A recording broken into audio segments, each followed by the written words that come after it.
And then I want to make this big.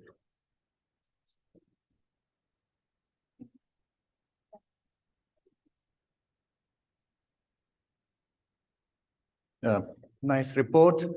I mean, the previous one. Let me first say thank you to organizers. Also, thank to Naval Laboratory for support.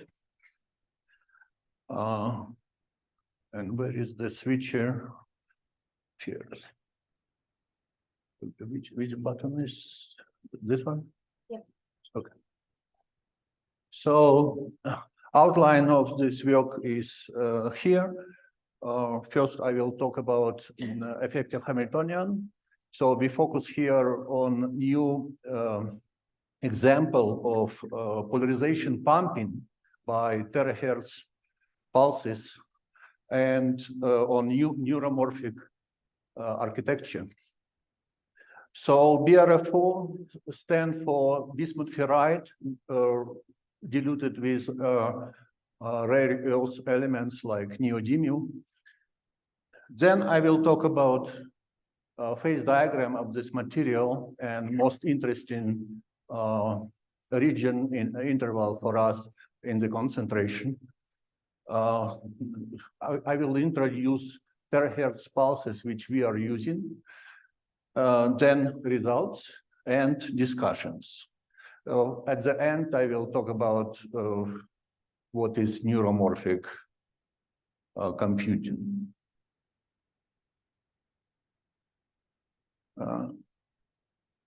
Not that bottom.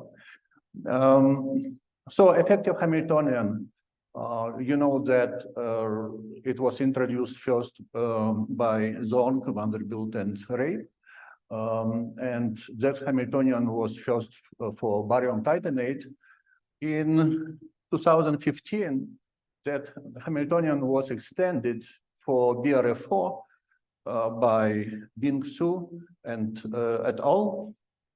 And that Hamiltonian includes additional alloy term, which you see consists of a few terms which add energy due to alloy.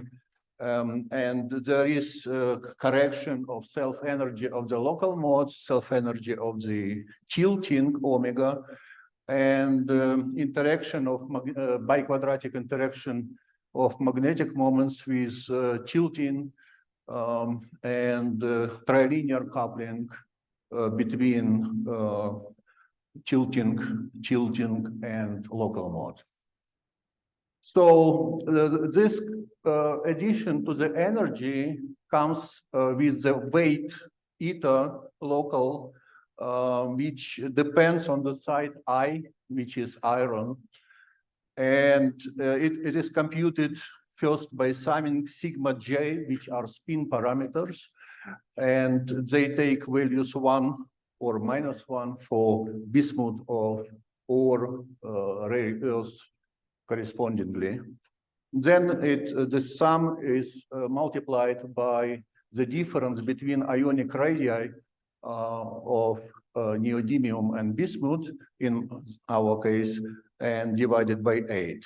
So in this sketch, you see just surrounding 8 positions of bismuth and rare earth elements. So you sum sigma over this cube, and then this additional energy belongs to this particular iron atom.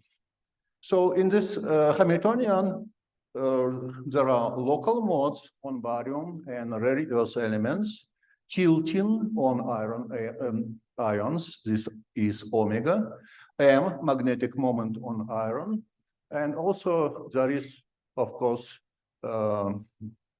strain, homogeneous and inhomogeneous. So here I want to show some results for phase diagram and the references here, but many papers which these authors used are inside this paper in references. So at x equal to 0, which means BiFeO pure, we have R3C phase at low temperatures. At very high temperatures, PNMA phase, which is in phase tilting, plus complex or twins, which I will talk about a little bit later. When the concentration increases after x equal to 0.35, PNMA phase stabilizes and neodymium iron O3 is in this phase. This is known from experiments. In between 0 and 0.35, there are complex states again. Okay, let me clarify what this means. Here you see at the top first. At the top you see a sketch of oxygen octahedra along x direction, and tilting is shown by a curl, black curl, which shows the direction of tilting. So you see that the first block at the left, they rotate in one direction. Next block of 3 octahedra rotate in the opposite direction, etc. And these blocks are not equal in length. So this is just an example of the complex state. There are several of them we found, but all they are very close in energy, and the corresponding Fourier transformation is located in some not very wide interval. Green arrow is displacement of bismuth or rare earth in the direction of zy plane. And z component and y components are the same by symmetry. Blue arrow is the displacement of these atoms along x direction. So finally, this is what we call complex states, or in literature, they are often called as twins. At the bottom, this is R3C phase. We see that all greens are in the same direction, and the polarization is in 1-1-1 direction, because the blue is also finite. And the tilting oscillates in alternating way, plus minus, etc. So if you look at the complex state, it is like PPMMM, PPMMM, etc. But here we have PM, PM, PM. So this is R3C. And so normally, if we apply field to complex things, we have R3C phase.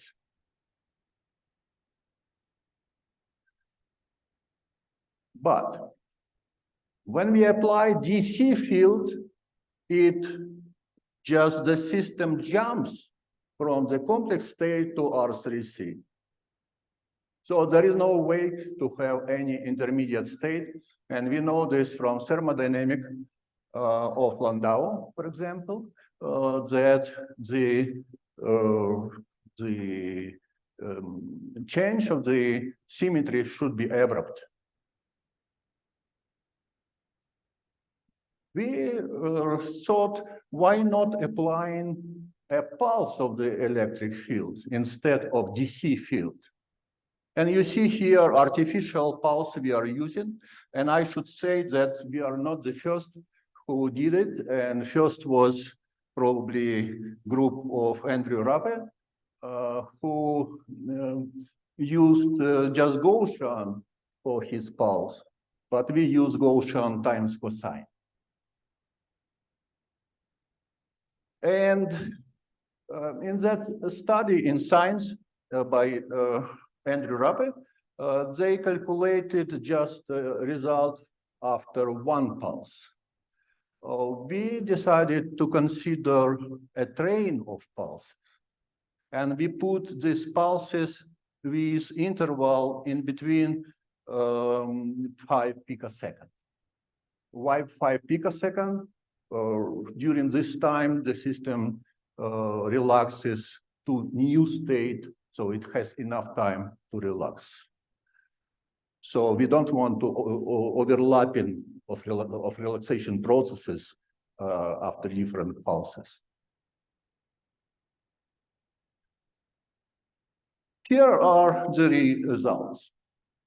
So at the top left, you see some Fourier components of the local mode in X direction.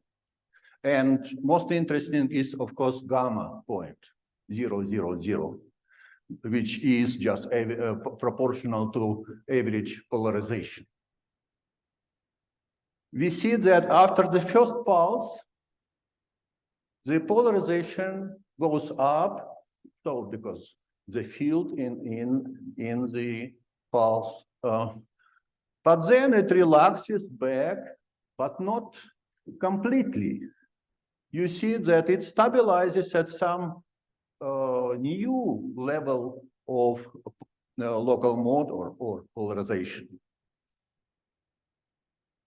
We tried, of course, to extend this interval to see if, for example, 100 picosecond is okay to relax. No, so 100 picosecond was not enough, and it's stayed in the same state, a new state, which is an intermediate state between two phases.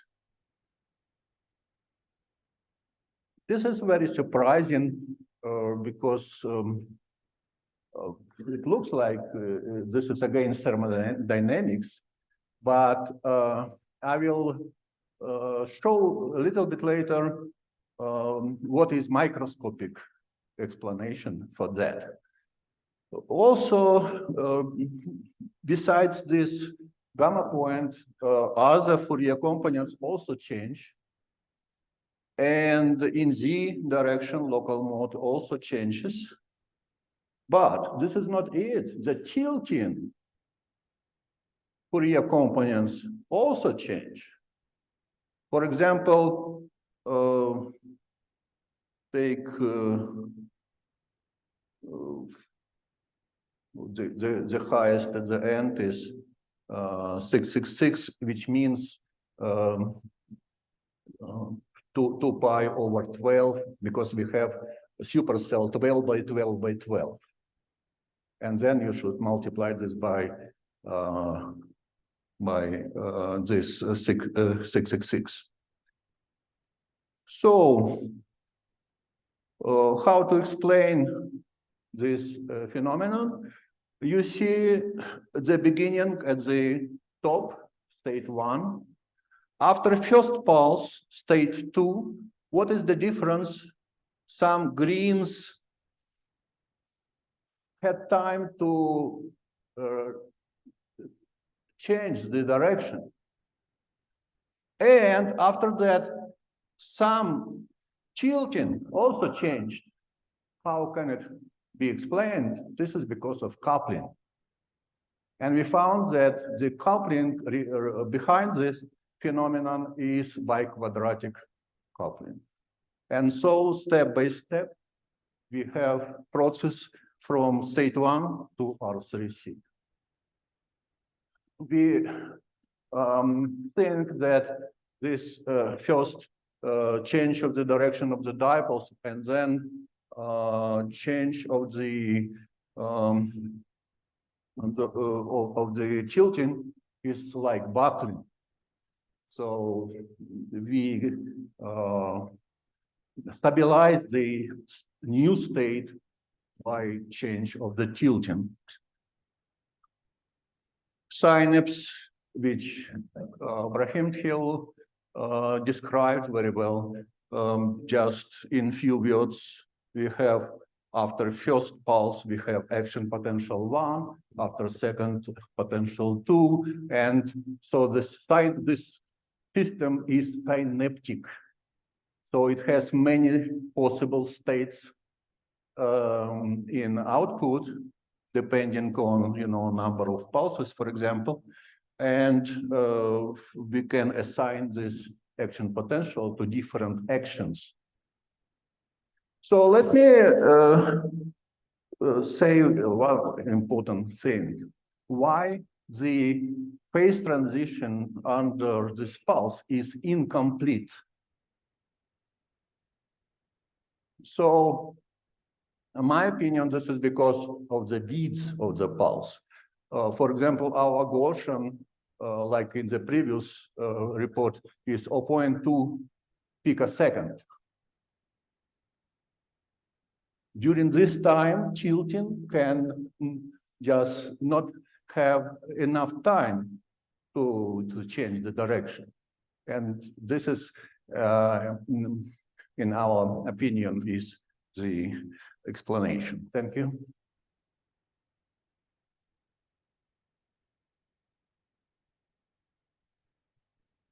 Thank you very much for the presentation. Now open for questions, comments. So,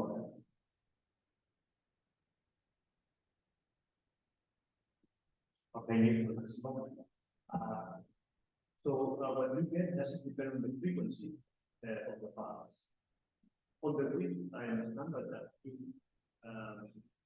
try different frequencies. Here, this is a tricky question because one experimenter told me that actually in his science, or terahertz spectroscopy, this is Talbaev from Chilean University, frequency can be counted from the interval between two pulses. So we have train of pulses, and this is one frequency. And another frequency is cosine, which we are employing. This is we artificially selected, but then we studied dependence on this frequency. And if we change this frequency, say 2 times, and no big difference. You put only Gaussian? We did not try only Gaussian, but we tried what I said in paper, in supplement to paper on PMN, pulses in PMN, we studied this dependence on many parameters. Other questions?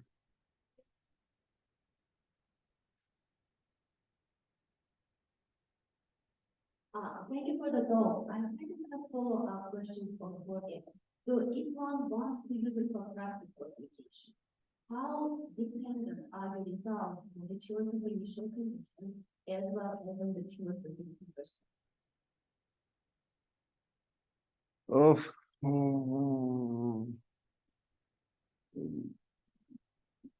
Supercell in PMN, it was 18 by 18 by 18. Here is 12 by 12 by 12, but all the time we see similar phenomena. Initial condition, of course, influences, but we start from ground state.